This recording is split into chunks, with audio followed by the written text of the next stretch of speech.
When the HMS Beagle sailed through the stormy Atlantic Ocean, a young scholar on the deck bent over to organize the collected specimens. The elytra of beetles glistened with a metallic sheen.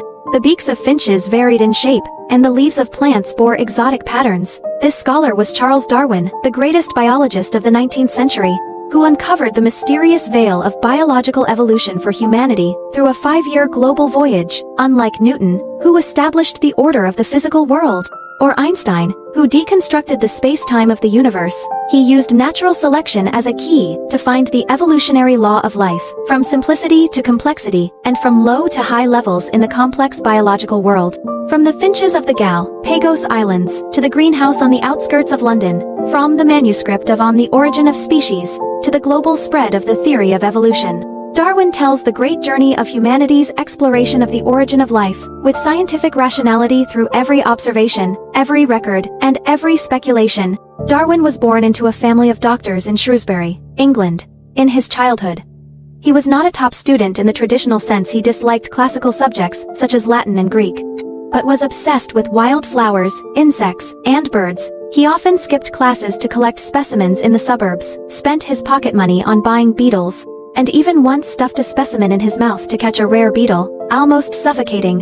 His father once said disappointedly, "You can do nothing but hunt, walk the dog, and catch mice. You will achieve nothing in the future." But this love for nature had already sown the seeds of science in his heart. At the age of 16, Darwin followed his father's wish to study medicine at the University of Edinburgh, but dropped out because he couldn't stand the bloodshed and dullness of the anatomy room. Later, he transferred to the University of Cambridge to study theology, preparing to become a priest. However, in his spare time, he was closely associated with Professor Henslow, a botanist, and Professor Sedgwick, a geologist, followed them on field trips, and learned methods of specimen collection and geological exploration. This experience equipped him with solid scientific research skills, and strengthened his ambition to explain nature with science. In 1830, at the age of 22, Darwin encountered a turning point in his life, recommended by Professor Henslow. He boarded the British Royal Navy ship, HMS Beagle, as a naturalist, and embarked on a 5-year global voyage.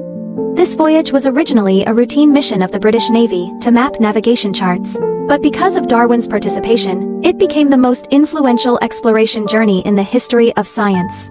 Over the next 5 years, the HMS Beagle crossed the Atlantic, Pacific, and Indian Oceans, passing through South America, Oceania, and Africa.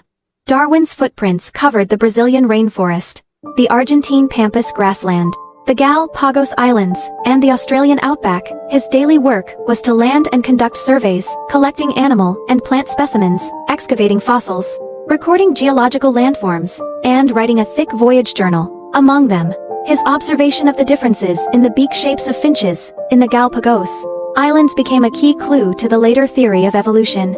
In 1836, the HMS Beagle returned to Britain.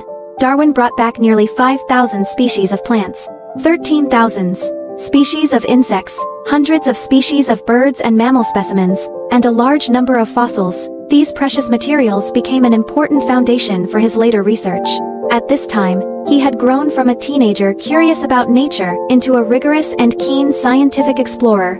Darwin's greatest achievement was proposing the theory of biological evolution and publishing On the Origin of Species, which completely subverted humanity's traditional understanding of the origin of life. After the global voyage, Darwin spent 20 years organizing materials, conducting experiments, and carrying out research. He observed the artificial selection of pigeons.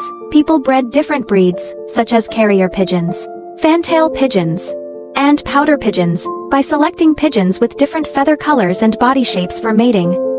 This made him realize that selection could change the traits of organisms. He studied the variation of domesticated animals and plants, wheat, corn, cattle, sheep, etc. After long-term selection by humans had huge differences in shape and habits from their wild ancestors, which provided an analogous basis for natural selection. He also read Malthus, an essay on the principle of population, in which the view that population growth is faster than resource growth, which will inevitably lead to the struggle for existence, enlightened him. Does the struggle for existence also exist in the biological world? In 1858, Darwin received a letter from the naturalist Alfred Russel Wallace, who proposed a natural selection theory similar to his in the letter. This prompted Darwin to accelerate his research progress. On November 24, 1859, On the Origin of Species was officially published.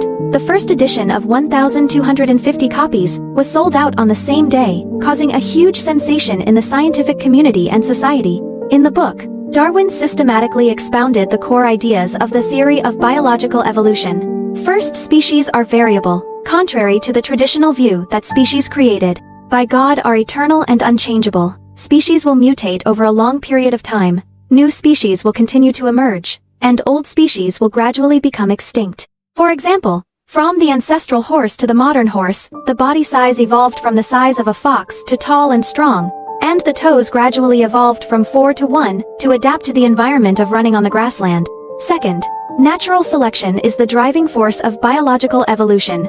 In the process of survival, organisms will face the struggle for existence due to individual differences such as body size, color, ability, etc. Some individuals survive because they are more adapted to the environment, e.g. better at avoiding natural enemies, better at obtaining food, and pass on favorable traits to their offspring. Some individuals are eliminated because they are not adapted to the environment. This process of survival of the fittest and elimination of the unfit is natural selection. The finches in the Galapagos Islands are a typical example. Finches on different islands have gradually differentiated in beak shapes due to different foods. Some eat seeds, some eat insects, some eat nectar. Finches that eat hard seeds have thick and powerful beaks. Finches that eat insects have long and sharp beaks. And finches that eat nectar have curved beaks like straws. This is exactly the result of natural selection. Third, common ancestors, and the evolutionary tree. All organisms originate from a common ancestor. Through continuous variation and natural selection, they gradually differentiate into different species, forming an evolutionary tree similar to a tree-like structure.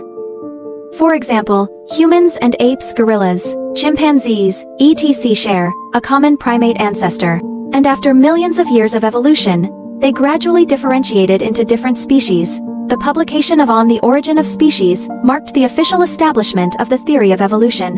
In 1870, Darwin published The Descent of Man and Selection in relation to sex, applying the theory of evolution to humans, and proposing the view that humans originated from ancient apes, further improving the evolutionary system.